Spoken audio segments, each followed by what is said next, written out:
What's up, Victoria? It's Victoria. And today I want to go over my makeup wish list with you because it's a new year, it's a new dawn, it's a new day, it's a new life for me. And I'm feeling meh. The child just woke up from a nap. Tiff is obviously watching him. But if you hear loud screams or stumps, that's just a child. Everything's fine. I will not even admit how many takes it took me to remember the word wish list at the beginning of this video. Current want list or loves list or what I would like to buy list. Today I want to look at the things that I'm interested.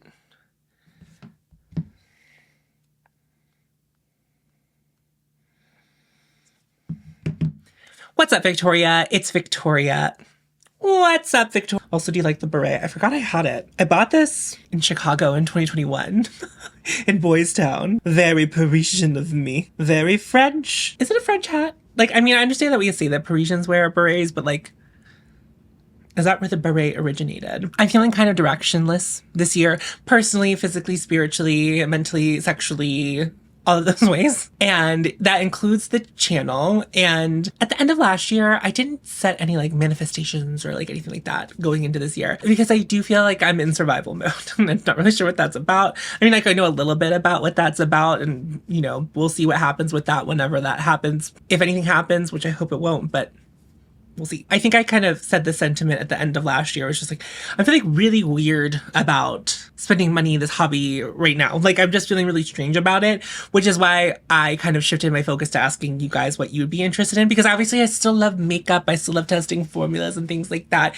But I think personally, my interest, not my interest in makeup, my interest in purchasing makeup, I think is at an all-time low. I still want to talk about makeup, share makeup with you, share the love of makeup with you. We're going to try to do that in many ways, as I always try to do, you know, be realistic with the makeup that I'm buying. Like, I'm going to continue all of that work. I'm just feeling like I'm running a marathon and everyone is 20 miles into the marathon and the gunshot hasn't gone off for me personally yet. And I'm like, what am I even doing here? What is happening? I want to go through my wish list for you. I think I'm going to be like ruthless in this wish list. I kind of want to start my wish list with a clean slate this year to see if anything piques my interest. I was looking at a couple of makeup things this morning. I was looking at Girl Cult because it's really discounted on TikTok Shop right now, but doesn't have like everything. But I think Girl Cult does a lot of like, I don't know if they have a permanent line. I think they do like a lot of limited edition releases. I added things to my cart. It was a bunch of lip products and I was like, I don't know if I can do a Girl Cult review just with lip products. I was looking at that. I was taking a look at Vive because a lot of people were really interested in Vive. I did reach out to them and I was like, don't know if you do influence marketing. Here's the thing, in 2025, I'm gonna be shameless. I'll be like, I have a YouTube channel.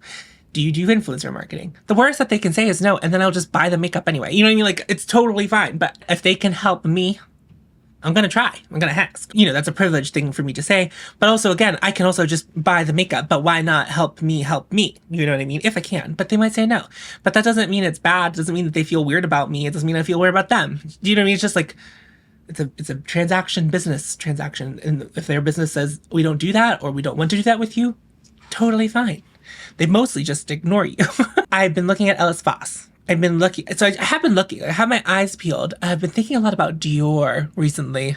Someone asked about Dior, and I was like, Dior? I feel like very indifferent about Dior. The only thing I've ever owned from Dior that I remember having, other than the powder that Nicole sent me, that was sparkly for some reason, was a lip maximizer. And I think I panned that. I used it all the way up. And I've never tried anything from Dior again.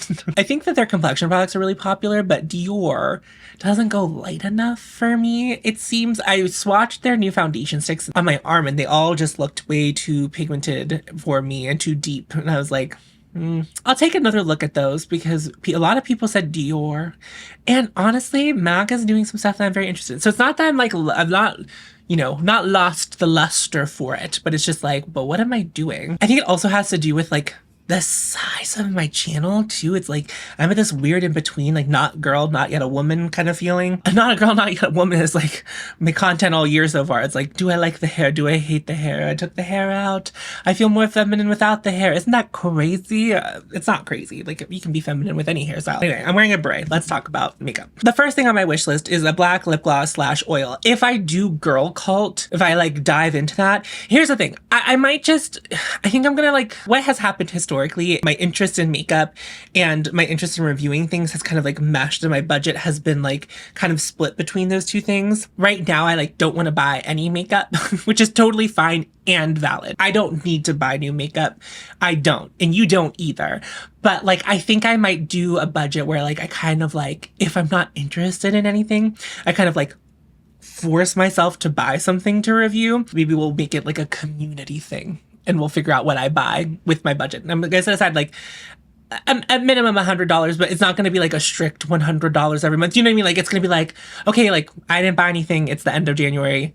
What should I buy? And like, maybe then I would buy a black lip oil from Girl Cult, or like lip gloss from Girl Cult. Girl Cult has like a lot of very cool lip products. Although I think it's the way they advertise them that makes me want them. I feel like if I have it and put it on my lips, it's not going to look like that. Is this still on my wish list? Two things have happened. Two products have come into my life through varying ways.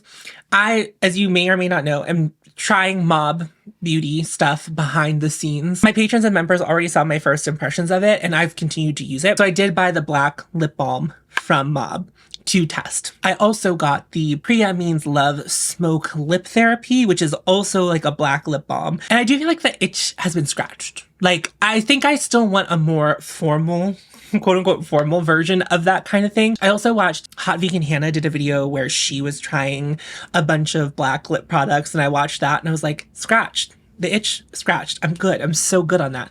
So I think I'm just going to take this one off my wish list. The second thing on my wish list is Baccarat Rouge 540. Here's the truth about Baccarat Rouge 540 and my journey with it. I had never smelled it until Vegas, whenever I was in Vegas for Creator and Friends for their first holiday party. And me and Lauren May Beauty went and smelled it. I mean, like, she let me smell hers, but we went to the Baccarat store. And if in case you didn't know this, because Baccarat Rouge 540 is a collaboration with Baccarat and MFK, Maison Francis Ford Coppola the third, Jesus. And I actually don't really know. I know it's like Maison, like, you know, Francis Kurgian.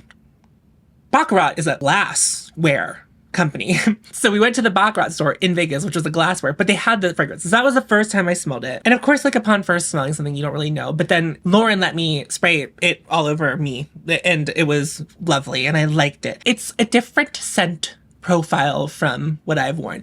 And so whenever I had a Creator Friends in Palm Springs and Laura was there, she let me wear it again. Basically, most of my experiences with Baccarat Rouge are directly related to Lauren May Beauty, which makes a lot of sense if you watch her fragrance content on her Lauren May fragrance channel. So like, I have worn it a couple times, but then I bought my friend this year, Rebecca, is it Twisted Lily, which is like the scent shop online. They had like a sampler pack, and you get like a discount code whenever you buy it. So you get a bunch of stuff there's like a lot of fragrances to try for $50, like way more than the Sephora packs. I think there were like 15 fragrances to try, which is great. And Baccarat Rouge was one of them. And my friend went through them and tried a bunch of them, and she didn't like the Baccarat Rouge on her. Asked me if I wanted to finish the sample, and I said yes. So I've been wearing that a little bit more, and I so love it. I love it, I think, for a number of reasons. The scent memory of Baccarat Rouge is always going to remind me of meeting Lauren in the flesh the first time I met Lauren. And that's lovely. That feels so nice. Like, I'm smiling so hard right now because like that feels so good. So I do really want it. I know there are dupes of it. I know there are fragrances that are very similar to it, but I want the real thing. It's still on my list. It's not high up because it's so expensive, and that would be like a treat for me. So perhaps, how about we'll say this. When I get 25,000, when I get to a quarter of the way to 100,000, my little treat to myself, not a little treat, but a big treat to myself, will be the Baccarat Rouge 540. So that will be a little gift to myself, because at 10,000, I'm going to try clam chowder for the first time. At 25,000, I'll buy Baccarat Rouge. Unless someone very wealthy is watching my channel and wants me to smell good. Here's the other thing. I understand that there is a whole world of decanting. So if I really want it and I want to smell like it, I can buy like a decanted one for much less expensive of a price. I want the bottle. And it's actually not so much the brand name thing. It's like the whole experience. Like, you know, it just means there's a deeper meaning to it. If I wasn't so tied to it in so many ways, in so many emotionally spiritual ways, spiritual, not sexual, but spiritual, I think that I wouldn't be as ho-hum about wanting to have the actual physical bottle of it. But I do. I want the bottle of it. I looked into buying the mini of it. I want a full bottle. I don't need the jumbo bottle, but I would like a full bottle of it. Anyway, I'm going to move on because I've been talking about this. So this one stays on the list. The KVD Dazzle Stick. I say it out loud, and I'm like, yeah, no, I think the rush of that has passed. In fact, on my eyes today, I have the highlighter stick from JOOCYEE, which I do think really scratched the itch as far as that goes. I know that the Dazzle Stick and the It's Literally Magic sticks from Dose of Colors come in different shades and are like more meant to be eyeshadows, where this is a highlighter and it's just a very gentle sparkle on my eyes because it's like a sparkle meant for your cheek. I think I'm okay with it. I like this. I'm satisfied. So the KVD Dazzle Stick. It's still in the back of my mind, but like maybe KVD will go out of business this year and I'll just snag it then. I don't know if KVD is going out of business. I think that they have like enough stuff that people rebuy that they'll be fine. When a brand goes out of business, unless I really loved the thing, I wouldn't buy a backup of it. And I also have no interest in trying something that I can't get again, especially if it's like a mascara or whatever. But the Dazzle Stick would probably last a bit of time, but then it would be like one of those things every time I use it, I'd be like, this is the Dazzle Stick, you can't buy it anymore. Which is like fine for me, but it's also like, why would I do that at that point? You know, like I don't need to buy it on a super deal and then only to have it. Like that's what it feels like to me. I'm really belaboring this. The KVD Dazzle Stick, she's gone. I don't need her. I don't want her. The KVD Dazzle Stick seems to go on sale quite a bit. So maybe one day where I'm feeling spicy and I'm like, well, now's the time. But the color I want always seems to sell out first. I was too slow. Laura Mercier has blushes and one of them is Chai. And I had been lusting over it. I put it on my list and it's actually survived one or two of these videos where like, I was going through things on my want list and my wish list. I was going through some things on my wish list and it like survived. But as I say the words Chai to you, that means nothing to me. Like, obviously I know what the color looks like. I've interacted with it. I watched it in store a couple of times. When I say that to you, I don't smile. I don't have the reaction like I did whenever I was talking about baccarat. I want the things on my wish list to, when I talk about them, that they bring that much joy. And this really doesn't. And also, there's a shade called Fresco that all of you were like, you would like that one instead. And it is available on their website. And you can find it at other retailers, but it's not at Sephora. I don't feel blushed out, but I just like, I think a blush would have to be really special to find a place in my heart. Like it would have to be something special. She's gone. The next thing on my wish list is the Armani liquid blush in 62. Someone did, when I asked like what brand should I like dive into a little bit more, someone said Armani, which I think is a natural progression. I have been enjoying the eyeshadows from them and I have that lip gloss from them that I also love. So that's two things that I really enjoy. Years and years ago, in the year 2021, I did a review of the Armani Luminous Silk Foundation, which if I think back to it, I think one, that shade might have been wrong for me, but also two, my preferences of foundation have changed, but I remember my skin looking particularly bad in that foundation. I think they sell minis of it, so it could be a brand to like retry. I don't know if they sell minis of all of their stuff, but like that's food for thought. The liquid blush in 62. I've seen a couple influencers swatch it, talk about it, love it on the internet. Okay, it always looks pretty on them. It looks like pretty saturated on them. It's like a mauve. It looks a lot like Pillow Talk from Charlotte Tilbury in the liquid blush formula. It looks a lot like the Chanel blush that I really love, the Blush Harmony beige mauve shade. So it like looks like a lot of things I like. And it's like, well, one, looks like a lot of things I like. And then two, I've swatched it in store every time I've passed our body display, and I just feel like it doesn't look the same on me. Like it doesn't look like that grayish tone, and I'm wondering if there's something in the undertone that like on my skin tone pulls it like a little bit differently, and then I lose interest in it. So I think I'm okay. I don't think I need a liquid blush. Not that I feel like it's not a possibility that I will enjoy a blush in the near future, but I think I can cool it on blushes. The next one was something I saw on Freya's Instagram. She does a lot of sea beauty content. She does some really cool looks. I think she's done a couple of collabs with some sea beauty brands, or maybe all with the same brand. I'm not actually sure. She showed these Spenny baked eyeshadows. So she had an Instagram post where she swatched them. They looked so good. They looked like OG Pat McGrath baked shades. And I was like, ugh. The memories. I love when Pat McGrath did the limited edition kit baked shades. Spenny really sung to my heart in such a way, these little baked shadows. So I was like, I want them. But like, I don't think I do actually want them. And perhaps it has to do with the colors that I saw too. And there was only 4 colors. If that shade range got expanded and I saw something that I really, really liked, it's potentially something I could swing back to. But I think for the way I feel about them now, I say them, it's a fun memory. I remember seeing them for the first time and my heart swelling and being like, oh my God, they remind me of a time where I loved Pat McGrath product. That was very satisfying. I do have my eyes peeled for more KJ Eastern Asian beauty brands. So I think a lot of you are interested in that. And there's a lot there, I think, with the gray undertone. Like, I think there's a lot there for me and for us. And I think now that I'm kind of removing myself from, and I'm not trying to like leave the luxury world altogether. There's still a lot of love for that from me. But I do think because I'm creating my own little luxuries, I'm less attached to it having to have good packaging or wanting it to have good packaging. So I think now's the best time for me to really like look into the Asian beauty market. And I'm just hoping that like nothing changes and our way to access them maintains open and affordable. The dose of colors, it's literally magic sticks, is the next thing on this list. If you didn't know this, they opened up pre-orders, and I don't know when they opened up, but I saw them around Black Friday. I had shop cash and they were like multiplying it for dose of colors. It's literally magic sticks are on a pre-order for July of this year. It was next year when I saw it. But like, that's a long time. If I was seeing it then, it was like 8 months pre-order. That's like too much. I don't know. I think what happened with that is maybe they didn't intend on that for them to be a permanent product, or like maybe it went a lot more popular than they thought it was going to be, like, and like the ingredients for it take longer to source. I'm not sure. Like, I don't know. Like, I don't know anything about their manufacturing, where they manufacture, how they manufacture, the ethics of how they manufacture. Like, I don't know any of that. Like, that stuff I'm not privy to that information. But I'm like wondering if that's perhaps the thing. But I mean, I'm already kind of losing interest in this. Like, I took the Dazzle Sticks off. I have the thing that I have on my eyes right now. So I think it's okay to take them off. Maybe I'll swing back whenever it's July, whenever when they start shipping again. But who knows if they've already sold out that pre-order. I have no idea. I haven't looked again. Thought that was really wild. So the next thing was more Rituel de Fille eye soots. I think I still want to explore that, but I can cool it for now. Rituel de Fille is a brand that a lot of people also want me to do like a brand review of. It's so interesting. I haven't really figured out a way to potentially do a brand review of a brand that I have tried a lot from already. Like, I've tried a lot of Rituel de Fille product. A lot of it has made its way through my makeup collection. So some of it would be revisiting, which I think is good. Like, I think I could revisit the foundation, see if, my skin's changed or like my reaction to it has changed, if it works better for me, if now that I'm not so attached to the original lab sample release. Like, so anyway, all that being said is like, I'm always interested in what Rituel de Fille's doing. I'm always interested in trying more from Rituel de Fille.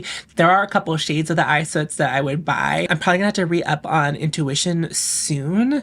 So like, I might buy another thing, but my main thing that I think I might want to buy is the new version of the Sorcery Concealer. Like, I have the lab sample release, not to do a video comparing them, but I am now curious about it. All things being said, we'll see. But I do feel as though I can clear out that one from my wish list. The next one is the JOOCYEE highlighter stick, which I have on my eyes right now, so we can remove that. If this video comes out first, I did film this look where I applied the highlighter stick. It's a good take, so you can finally see it in action, because if you've been watching my channel, I've been like talking about, I'm like, I love this as an eyeshadow. And every time I apply it, I'm like, no, it's not like this.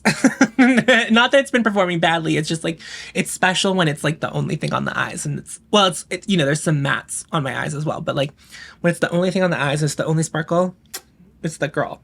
She's her, her, she, her. And the final thing on my wish list, and I just added this recently, and this is a little bit of a spoiler for the Mob review, but more Mob lipsticks. I have been loving the lipstick formula, and it's the matte lipstick. I've been loving it. I love that formula. It's comfortable. It looks good. I would say it's more of a cream finish as opposed to being like a matte. It doesn't feel like a matte on the lips. It's very comfortable. It's very cool. And the second reason I want more is because Mob does a lot of cool colors in their eyeshadows. Doesn't do that with their blush for some reason. And then all swings back around for their lip products to like do some really cool lip colors. The one I have is M102, which I believe is a collaboration with Jessica Hayes. I want to try the ones that Courtney Quarantine made. Their shades look really good.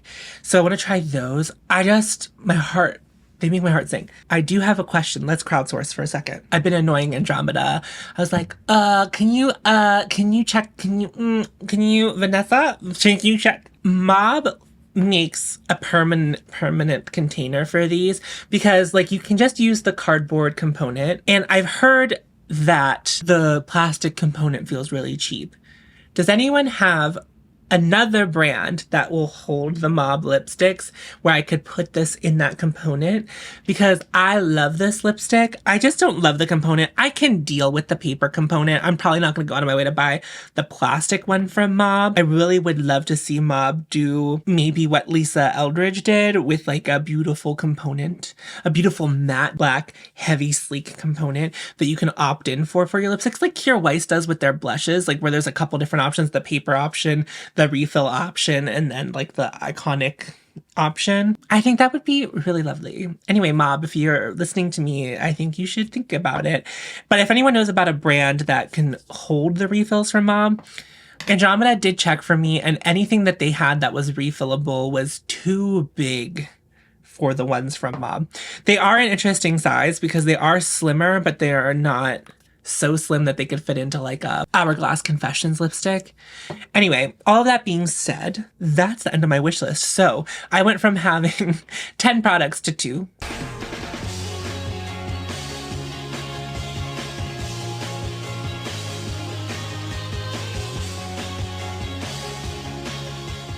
So Mauve lipsticks and the Baccarat Rouge. That's the end of the video. Thank you so much for watching. If you are new to my channel, this is part of what I like to do here. I want to be more discerning about the purchases I'm making in makeup. A wish list really helps with that. You can put something on your wish list, wait a couple of months and visit it again and be like, do I still want that? And as you can see, most of my wish list is completely gone. And there's only a couple of things left on there that I still want.